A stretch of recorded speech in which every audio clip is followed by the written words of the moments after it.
Morning has broken. Once again, I'm Father Jeff, you're Jonathan.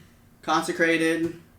Baptism, holy orders, and all of you fine people watching from home or wherever you are. Maybe at work. Maybe you're watching from work. I don't know. I have no clue either. I'm doing this from work, so... I am getting paid to do this. Very little, but you are getting paid for it. Well, you take what you can get sometimes. Tis important, tis important. We have our regular setup back finally. It's only Wednesday, and I finally got it all back together. Well, it takes you a little while. I understand these things. Are you chewing on something? I am chewing on something. Thanks, Susan Schrader, for bringing breakfast over for us this morning. That's not breakfast. That was a feast. It was enough to feed an army. I don't know that she realized we only had like a staff of 4 or 5. I think it could have fed all of our families. Yeah, there was much. There was much. It was a delicious baked blueberry oatmeal thing. I've never had baked oatmeal before, but boy, it brings out the toasty nuttiness of it.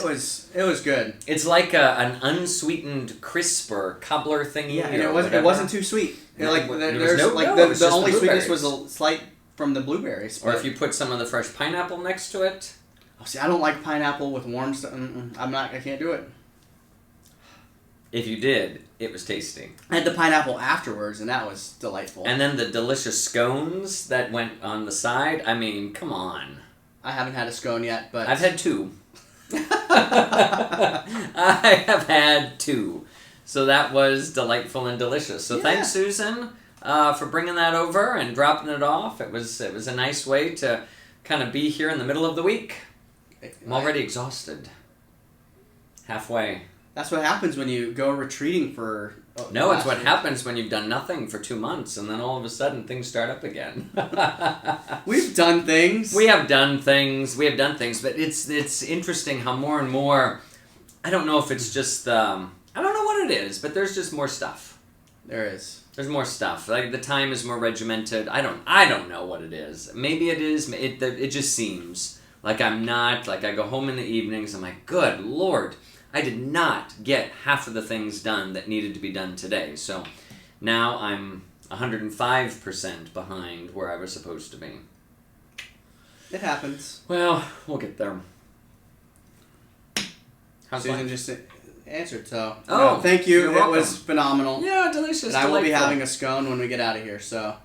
I probably will not. We've already had 2. I've already had 2, but they were little scones. Well, I'll see. They were nice and tender. Last time I made scones, they were very not tender. It was like too hard? Too dense. Yeah, but I only had whole wheat flour in the house, and so sometimes that doesn't do well with when you use 100% whole wheat flour and you're baking things. It tends to make them heavy. That's a delicate balance with scones. Scones should be delightful. They should be. They should be, but they can dry out pretty quickly if you're not careful. So that's what I'm going to do. Eat it right afterwards. Well, I heard that you were proclaiming your new exercise routine that you've been on these days. Yeah, well, yesterday I went out, I did a run after work. It's just a 1.6 mile run around the neighborhood. Okay. And then I had to mow the yard, and I was just like, I wonder how much I moved during that. So I put the tracker on, mowed for 48 minutes, and it was right at a mile. Wow. And then... We've got home with the kids, and Joshua wanted to go out on a run.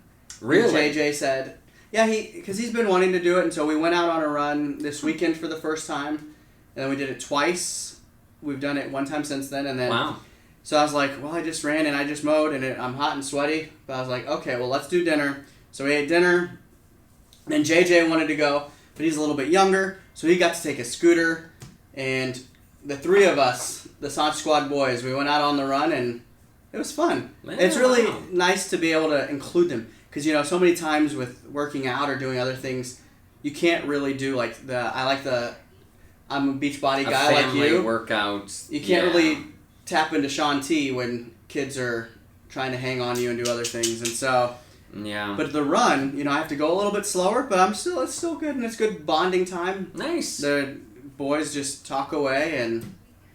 See, to the point, this is how we teach things, and you do this with household chores. You do this with exercise. You do this with faith. This is how kids learn the faith. They do it with the parents. They do it with them. It's really that simple. It really is that simple. Yeah, it was we were doing our family prayers last night. We were doing some around the table. Mm-hmm. And I was making sure the boys would put their hands together. Yep. Because Gemma is very observant. And she's only 1.5, but I told them the way they're going to learn is by watching you guys. Yeah. So if you do it, she'll do it. And that's why it's important for Mama and Dada to actually do the things, because you guys learn from us. And that's just how it is. Kids pick up on so many things, and if we are the model, for better or worse, that is going to be the model that they follow. So I agree. Be a model.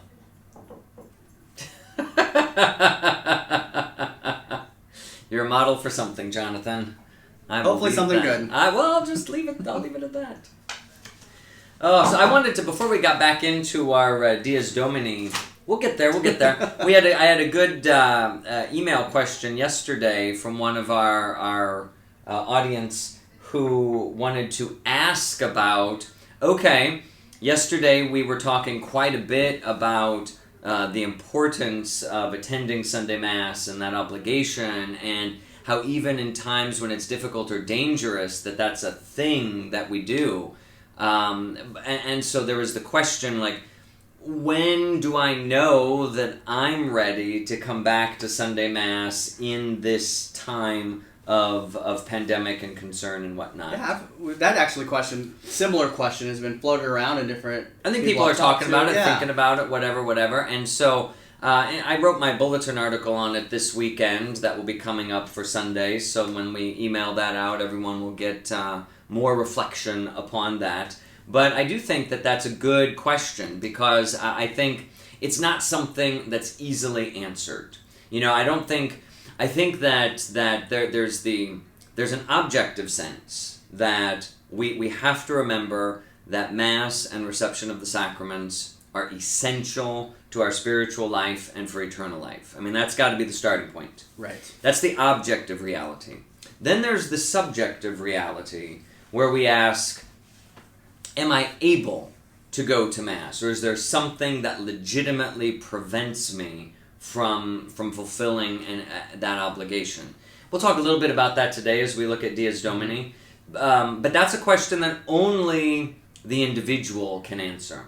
That nobody knows and can make that decision for you. Sure. As an adult, endowed with reason and free will, we never want to give that away to anybody. We don't want to give it away to the state. We don't want to give it away to a health department. You don't even want to give it away to the pastor, because I don't know you and your situation, but you do. And so you should be able to make that situation.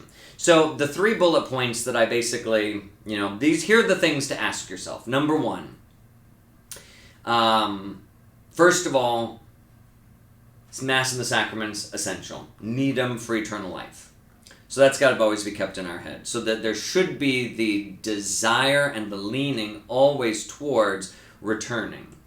Second bullet point for reflection. How am I incrementally, perhaps, working my way back toward this? So having a game plan. Having a game plan, because I may not be able to dive, just right back in.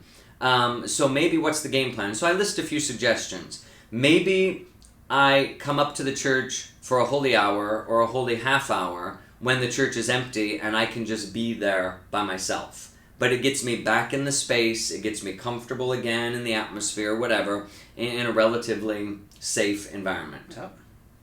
Maybe I attend a lesser populated Mass. One of the daily noon Masses, if I'm in our senior population, maybe the Tuesday morning Mass that's designated specifically for them. But there are other possibilities. Maybe I dip my toe back into sacramental graces by going to confession, which is offered Thursday nights. We don't have a church full. There's always a good number there, but it's not a church full, so that might be an opportunity to come back. You see other people in the church, you receive sacramental grace in a pretty safe environment. These are ways that begin inching our way back into the practice of Sunday Mass. And then the third question that we have to ask ourselves is, what else am I doing? Am I frequently going to the store? Am I heading out to Walmart? Am I going to a restaurant? Am I visiting all kinds of people? Am I in other public spaces? If yes, then I really have to ask myself, do I have any more the reason not to be at Mass if I'm going to some of these other places that likely are not as disinfected and sanitized as we do around here? Because it's pretty high standards here. In a conversation I had with someone yesterday, I said, well, the one exception might be going to the grocery store because you actually need food, and if you can't have someone deliver it to you or whatever. But whatever you need to get at Lowe's is not more essential than what you get here. There's probably that. And Lowe's, I can guarantee you that you will come closer to other people than you will here with the precautions that we've taken. Right. And so that's just something good to keep in mind. It is. And it's, like Father Jeff said, it is for you to decide. Yeah. We still have the dispensation. Yep. So the obligation is lifted currently. But it's one of those things that is the most essential thing, other than air, food, and water, and maybe shelter, and sleep, the essentials to live. Yeah, exactly. It is the most essential thing that we can do with our lives. Right. So. And the last bullet point of reflection is, am I in one of the higher risk categories for COVID-19? Because that kind of sets the initial threshold. If I am, then I perhaps have a more legitimate reason and just cause for slowly entering back into this world. If I am not, then I really have to ask myself, what's my justification? And as we said yesterday, virtue lies down the path of the middle. So I don't want to make a decision out of fear. Oh, I'm not going to do anything because I'm afraid. And I'm not going to be foolhardy. I'm just going to dive in as if nothing has ever happened. So if you're that high risk and you're like, well, I'm going to go to the grocery stores, I'm going to go to restaurants, I'm going to go to Mass, that's not a smart idea. Probably not a good idea. There's a foolhardy choice. We talked yesterday about being willing to die to receive the Eucharist. That was in terms more of persecution and maybe even a little bit of this coronavirus. Sure. If it's pretty certain that the coronavirus is going to have a significant impact on you, and you know that, putting yourself at risk, just saying you're almost trying to die. Not taking your precautions. You're not taking your precautions. Exactly. So, that I think, hopefully that offers some helpful points to think about in saying, I know this is important, but I don't know when. And I think the game plan is perhaps the most important part of that conversation. Speaking of game plan, we are going to finish chapter 3 today, and of Dies Domini. And so as we work through that today, we left off at the end of paragraph 48 into 49. So we're going to start with paragraph 49 of Dies Domini, and it really does talk about, hey, there's that obligation for going to Mass. So pastors, you need to make provision for Mass that works for your people. So do you offer Masses at times when your people are able to attend? That's an important thing. Yeah. So for an example of that in action, you just made the senior Mass at 7:30 on Tuesdays. Hopefully to offer another opportunity for Mass to happen. So we need to, is there the opportunity for Masses? And that's why the Vigil Mass was instituted on Saturday evenings, that after, kind of following that Jewish mindset of the sunset ends the day and leads into the next, that the Vigil Mass begins in the evening on Saturday and it leads us into Sunday, so that's an opportunity for the Sunday obligation to be fulfilled. Even celebrating Sunday evening Masses, those have been added in a number of places, and that may help and facilitate that kind of thing. Cool. Yeah, but it also points out that, remember, even when you're away from home and you're traveling, that is not, there's no lifting of the obligation to attend Mass when you're traveling. As it turns out, the Catholic Church is not just a local community, it is a universal reality. And there's not many places you can go where the Church is not going to exist. Right. So one example, I asked you, because we were talking about Survivor early on in all of this, I said, Right. Father Jeff, if I go on Survivor, will I be committing mortal sin because I don't go to Mass out there? And because there's no Mass offered, and there's not a way for me to realistically get to Mass, Right. I'd be okay. Right. Yeah. You would then have the obligation to fulfill somehow the Lord's Day some other way, but not by obviously Right. attending Sunday Eucharist, because it would not be available there on the Survivor Island, Exile Island, which I'm sure was where you would be. Thanks, Father Jeff. You're welcome. That's would be the same for missionaries who are going to places that are not catechized. They don't have a church. They don't have anything else. Right. If we had to fulfill that Sunday obligation, we actually would not be able to leave our homes. I know. And we live in such a different world now where the internet makes it so much easier. You can find, it's like, I know I'm going to Denver next weekend, or I'm going to be traveling on vacation to Florida, we're going to be in Orlando or wherever. Let me look up the Catholic churches, let me look up their Mass times, and then I can make plans and put that in my GPS, put it in my phone, and it'll take me right to there. So there's really little excuse. There is. Unless you can't drive or get to where you're going to get to Mass. About 9 years ago now, we were in Spain, and we found this little church somewhere, and it was a delightful little church. Yep. Went in there, and it ended up being a First Communion. No, that was in France. Ah. There was a First Communion going on, and we didn't know about it, but it was just really cool to see that, But we looked up the church, found it, and were able to go. So easy to do that, and it says that we enrich other communities when we visit by demonstrating the intercommunion that we share. That when you're traveling, find that Catholic church. If a Catholic church is not available, if you're traveling in a place where the Catholic church doesn't exist, it is permissible to attend an Orthodox liturgy, because the Orthodox possess valid priests and valid sacraments, so their liturgy is the Mass. They call it Divine Liturgy, but it is the Mass offered by a real priest, and if you talk to Father beforehand, you might even be able to receive Holy Communion in an Orthodox church, because we share the same sacramental theology as the Orthodox do. Right. This is not true with a Protestant church. No, it's still Catholic. It's not Catholic. It's Orthodox. It's not Catholic. It's not Catholic. That's why it's called Orthodox. Okay.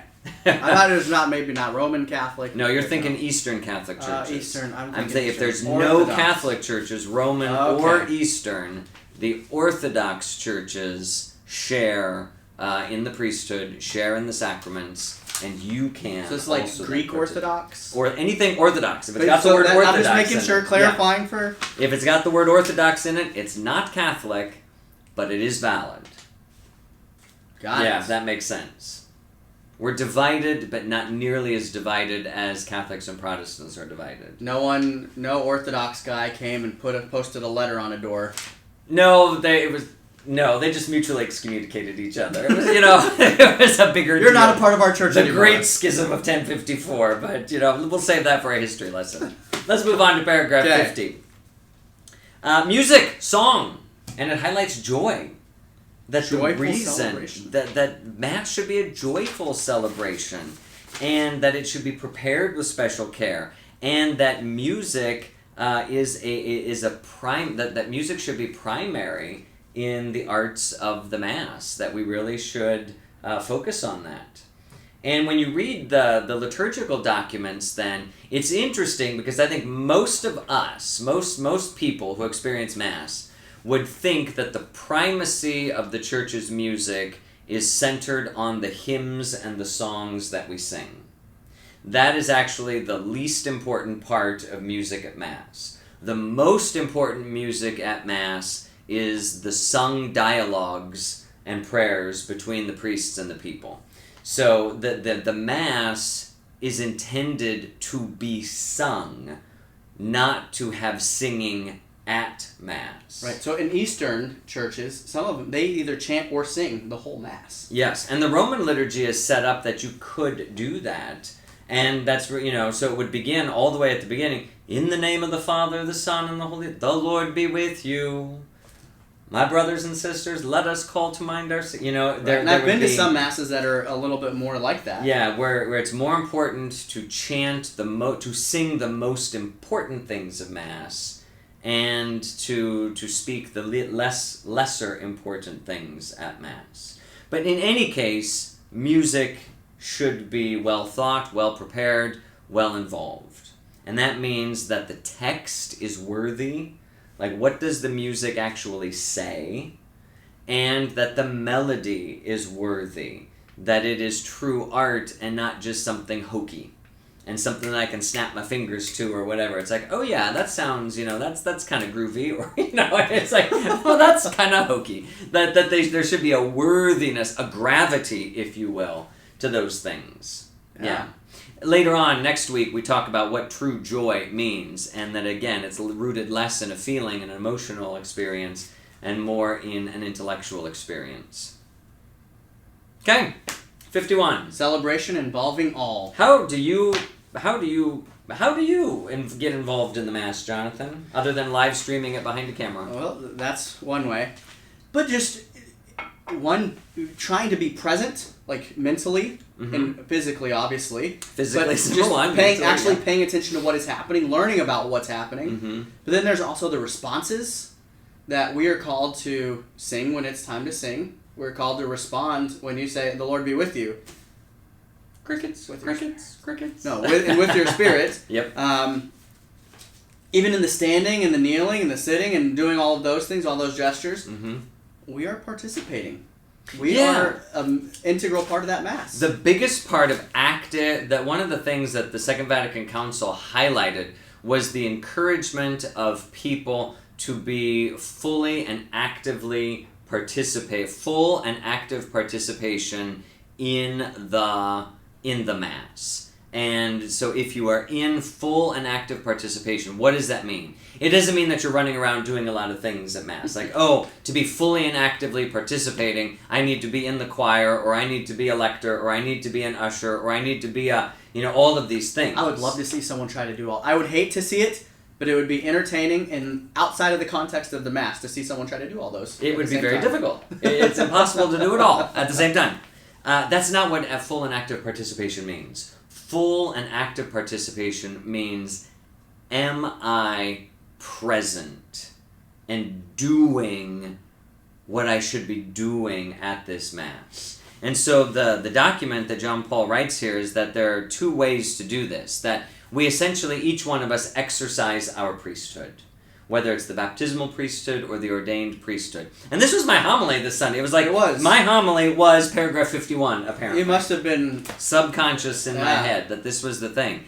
But that we all approach the altar not as a spectator or an audience member, but that we approach the altar as an active participant. So we are one body. So the whole body is going to offer the Mass to the Father. We are going to give thanks for Jesus Christ, and we are going to offer Jesus Christ's sacrifice on the cross to the Father for our salvation. And we do that together as a body. So the priest, the way he does that is by making the Eucharist present, by stepping in persona Christi capitis, in the person of Christ the head, and speaking on behalf of the whole body. The whole body doesn't make sounds when we talk. It's just the head that makes the sound when we talk. And so that's what happens at Mass, that the priest's job is to be the vocalization of that for the whole body. But the whole body is offering and then receiving that communion. So the head makes it present, and the body incorporates it within itself. Right. So the best way we participate is consciously offer the sacrifice, and to receive then the fruit of that sacrifice, to receive Holy Communion. Yeah. So, because in our baptism, we become priest, prophet, and king. And priest, in the same way you are a priest, the biggest difference is you can become in persona Christi. Anytime you have the vestments on, a stole on, it is no longer really Jeff Losky. It is Jesus through you, And then so I cannot do that. Right. Jesus works through me in other ways, but not in that way. I do not. Same way. Yeah. But we are a priest in the same. It's one priesthood. It's priesthood. The priesthood of Jesus Christ, and we all share in that in different modalities. We are one body, and the body has many parts, and each part functions in its own way so that the whole body can function. Yeah. The body without the head doesn't make any sense. The head without the body doesn't make any sense. So we do this together. Mass is supposed to be communal. It's supposed to be communal, and this is and for me as a priest, one of the most edifying things is to see people engaged.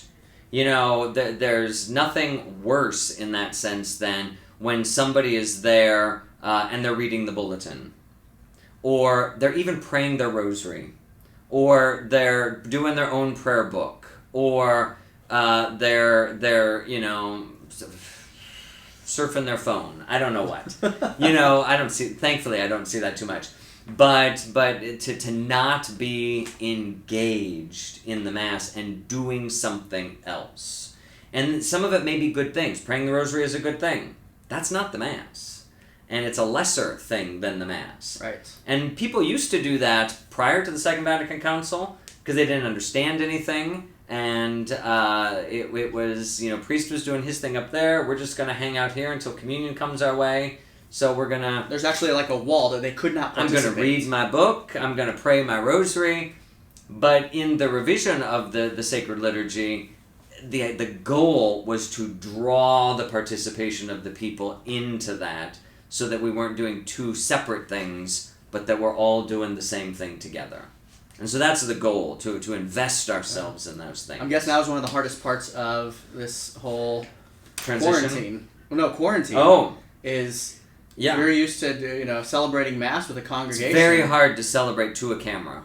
And me, but a camera. You were there. Essentially a camera. Yeah. But yeah, when 99% of the folks are on the other side of that lens, but they're not here, it's really hard. And the same thing on the flip side, to participate from that side of the camera, while helpful, it's not the same. It's really hard. It's incomplete. There's something, yeah. So the importance of those things we can never lose. Paragraph 52. This really talks about what the heck do we do on Sunday then. So we already established that, okay, participate in the Holy Eucharist. That's probably the central and prime thing that we should do on a Sunday. But what else do we do on a Sunday to make it the Lord's Day? Spirit of gratitude. I think we talked about that before. Taking time to be thankful, to reflect upon the gift of Jesus' resurrection that we've received, and to let that inform the rest of our life. Right. Like, I'm not this pious and holy person in church, and then I'm a jerk at home that my parents or my kids don't want to have anything to do with. That's incongruous. Like, what we do there at the altar needs to filter into our daily life. Yeah. Another thing you've mentioned before is not doing things that you dread.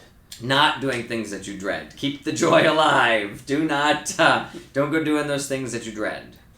Yeah, this paragraph talks about that family life, social relationships, moments of relaxation, that we're committing as Christ's disciples to have those shaped in such a way that the peace and joy of the risen Lord will emerge in the ordinary events of life. Right. And so let it color everything. It can be anything. That's why you don't do things that you dread. Right. Because that does not highlight the peace and joy of the risen Lord. Exactly. Highlight the peace and joy of the and you don't have to be talking Jesus' name all the time. That you're just lifted by that spirit, and that's part of it. And being grateful and taking time for those joyful good things is an important part of the Sunday. It also talks about Sunday as being the opportunity to do active charity, to reach out to those who are in need, and we get more into that in chapter 4, but also to continue the celebration of the Mass in some way. So if there's a way we can partake of, some places they offer evening prayer or Vespers, or there's an opportunity for catechesis, or maybe this is our spiritual movie night, or, something like that we do something to extend that it's not just Mass and then I go home. in my hometown, there's a church, a little Protestant church, not far from where my mom and dad live. And every Sunday morning, parking lot is full. Every Sunday evening, parking lot is full. Same people, they come back for Bible study. The whole church comes back for Bible study on Sunday night. Wednesday evenings, parking lot is full. You know the rhythm. Sunday service, Sunday Bible school, Wednesday, study night, whatever it is. It's amazing that the whole families come to these things, and that's just part of the routine and the ritual. Yeah. And they're all dressed up in their dresses and their suits and their ties. And I remember what the pastor in Columbus, he was wont to say that it's like, I feel sometimes that they show us up because we have it here. But if you were to look casually at these two things, people are trying to get out of the door early at Catholic Mass and run away as fast as possible, dressed in God knows what, and then don't show up again until the next Sunday. And yet here's this little Protestant congregation where that is clearly the rhythm of their life. I guess the last line from this one then. Today more than ever, the church is unwilling to settle for minimalism and mediocrity at the level of faith. She wants to help Christians to do what is most correct and pleasing to the Lord. Exactly. Even though it's difficult, even though it's tough to give our time, to give our energy, to give our very best, the church always wants to strive not for mediocrity, but to ask ourselves, can I do better?